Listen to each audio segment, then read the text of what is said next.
क्या मजबूरियां थी कि आप इस तरह के काम में आई? मजबूरियाँ तो बस इंसान के घर वालों की होती हैं ज़्यादातर। तो मेरे तो घर वालों की थी मजबूरी ऐसी कि मुझे इस फील्ड में आना पड़ा, इस काम में आना पड़ा। हालांकि दिल नहीं होता किसी का, लेकिन क्या करे, जब घर वालों को देखा जाए तो फिर इंसान खुद ब खुद मजबूर होकर आगे चल पड़ता है इस राह पर। आपके घर वालों को पता है कि आप क्या काम करती हैं और इसमें आपके घर वालों को तमाम चीज़ों से आप उनको आगाह करती हैं, बताती हैं उन्हें? अम्मी को पता है, बाकी तो किसी को भी नहीं पता घर में। तो कितने लोग हैं आपकी फैमिली में और मजबूरी घर वालों से क्या है कि आपको पैसे की इतनी ज़रूरत है, भाई बाप कोई काम नहीं करता, या क्या वजह है कि आपको खुद इस बुरे काम में आना पड़ा?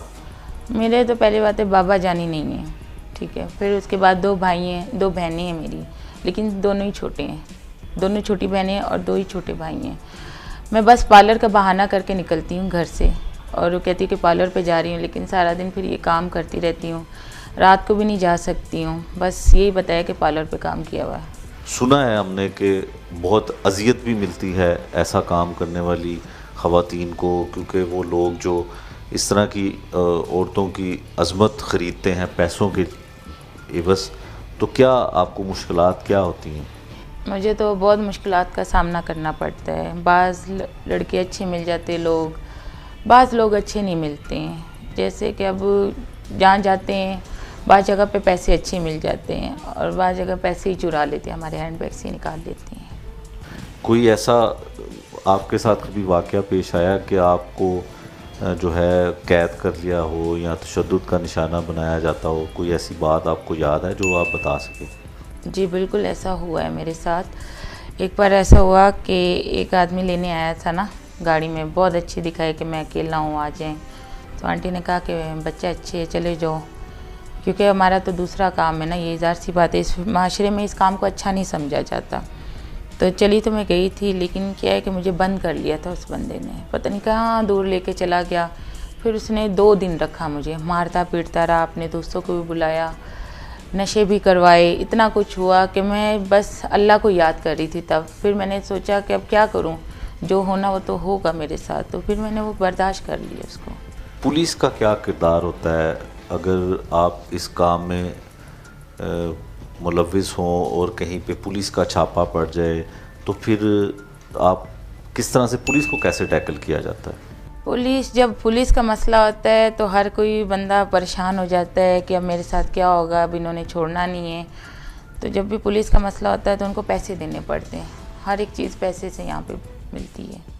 तो अगर ना दे तो फिर मार पीट के जेल में डाल देते हैं। हमें मंथली देनी पड़ती है, जहाँ पे पैसे ना दो गालियाँ देने लग पड़ते हैं। तो छापा पड़ गया, पुलिस वाले एक एक करके हमें कमरे में लेके जाए, पैसे भी हमारे छीन लेते हैं। कितने महाना पैसे लेते हैं? 40 से 50 हज़ार निकलवाते हैं, क्योंकि हम जब काम करते हैं ना, तो हमारी जब नाइट का काम होता है तो 2 नाइटें तो वो रख लेती है।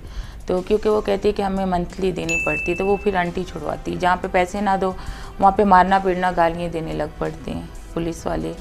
फिर ये है कि वो आंटी देकर छुड़ा लेती है हमें। अच्छा, कितने पैसे आपको नाइट के मिलते हैं और आपको हिस्सा कितना मिलता है, या किसी को जो आपसे काम करवाती है उसको कितने पैसे देने पड़ते हैं? मुझे तो एक नाइट का 7 हज़ार मिलता है। लाहौर में कितने मसाज सेंटर होंगे, कोई अंदाज़ा है आपको, या कितने ऐसे मसाज सेंटर हैं जहाँ पे यही काम होता है? लाहौर में तो बहुत ज़्यादा हो गया, हर पार्लर पे आप हर सैलून में जाओगे तो आपको यही मिलेगा सब। कोई ये नहीं कहेगा कि हमारा अच्छा काम है, नहीं, हर आंटी के यही काम है। बस ऊपर कह के छोटा सा पार्लर बना देती हैं। मैं भी ऐसे पार्लर में आई थी, जब मेरी मजबूरी देखी तो आंटी ने कहा कि ठीक है चलो शुरू कर लो बेटा, क्या करोगी इसमें कमा कर, महीने का 4-5 हज़ार। तो इससे अच्छा तुम महीने का 30 हज़ार कमा सकती हो, 40 भी कमा सकती हो। तो इससे अच्छा तुम्हारा मतलब कि घर भी चलेगा इससे, तो ये 5 हज़ार से अच्छा है कि तुम ये काम शुरू कर दो। तो मैंने वो कर दिया। फिर मैंने बाद में अपनी अम्मी को बताया। कभी ऐसा हुआ है कि आप इस तरह के हालात में कभी आप कहीं पे गई हों और वहाँ पुलिस ने रेड कर दिया और आप गिरफ़्तार हो गई? जी बिल्कुल ऐसा हुआ है, एक बार नहीं हुआ, कितनी बार ऐसा हुआ है। क्योंकि कहते हैं ना कि जिनके जो बेबस होते हैं उन पे हर कोई अपना बस चलाता है। तो एक जगह पर ऐसा हुआ था कि हम लोग काम कर रहे थे ना, कस्टमर के साथ ही थे, सारी लड़कियां भी थीं और भी। तो छापा पड़ गया था। तो उसमें पुलिस वाले पकड़ने के बजाय कि हमें एक एक करके हमें कमरे में लेके जाया जा रहा था अपने हवस के लिए, बजाय कि आप उसको पकड़ते कहते कि पर्चा कर दो या ऐसे कर दो या कॉल कर लो। नहीं, पहले उन्होंने हमने हवस का निशाना बनाया, फिर उसके बाद हमारी पुलिस वालों ने। हाँ जी। तो फिर आपको छोड़ दिया या नहीं, क्या छोड़ना है, फिर आंटी से रब्ता किया, फिर आंटी से पैसे भी लिए हमारे साथ, थप्पड़ भी मारे, ज़बरदस्ती हुई ना, फिर इसमें कौन सा वो अच्छा हुआ हमारे साथ। तो पुलिस वाले जो है मुआवजा भी लेते हैं, मतलब रिश्वत के लिए पैसे भी लेते हैं रिश्वत के तौर पे, तो इस तरह का जब काम होता है तो वो भी आपको ज़्यादती का निशाना बनाते हैं? जी बिल्कुल ऐसा है, पैसे भी हमारे छीन लेते हैं, हमारे जो कुछ भी पास होता है ना, मोबाइल, पैसे, हमें गालियाँ निकालते हैं, और इतनी बुरी बुरी गालियाँ निकालते हैं कि मैं आपको बता नहीं सकती। कभी कुछ बोल देंगे, मतलब कि फलानी है, ये वो, मतलब जो उनके दिल में आता है, लेकिन कोई किसी की मजबूरी नहीं समझता कि हम लोग मजबूर हैं या नहीं हैं। ये नहीं ज़रूरी कि हम लोग खुशी से ही आते, ये काम ऐसा है कि मजबूरी से ही आता है, कोई घर की मजबूरी से, कोई हालात की मारी हुई, कोई अपने हस्बैंड की मारी हुई, किसी ने बच्चे, मतलब कि शादी, तलाकशुदा, बेवा, कोई कुछ नहीं देखता, ये बस ये देखता है कि एक गश्ती हैं और ये सब हैं। कितने पैसे पुलिस वाले महाना लेते हैं एक इस तरह के फांसी के अड्डे से? कितनी महाना पैसे लेते होंगे? तकरीबन 40 से 50 हज़ार निकलवाते हैं। तो आपको कितनी लगता है कि पुलिस हमारी जो है इसमें कोई ऐसे भी तो होंगे कि शायद जो अपने इलाके में कुछ ऐसे SHOs होंगे जो अपने इलाके में ये काम ना करने देते हो? कभी ऐसा हुआ है कि उन्होंने ये किया हो कि आपको बंद करवा दिया हो, आपका पालक यहाँ पे ये बुरा काम नहीं होगा?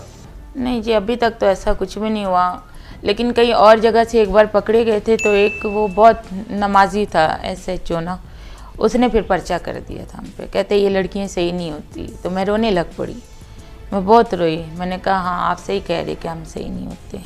मैंने कहा बिल्कुल आपने सही कहा। मैंने कहा आप 5 वक्त की नमाज़ पढ़ते ना। तो मैंने कहा किसी का दिल नहीं होता, लेकिन उसने हमारी एक नहीं सुनी, उसने पकड़ के पर्चा दे दिया, जेल करवा दिया।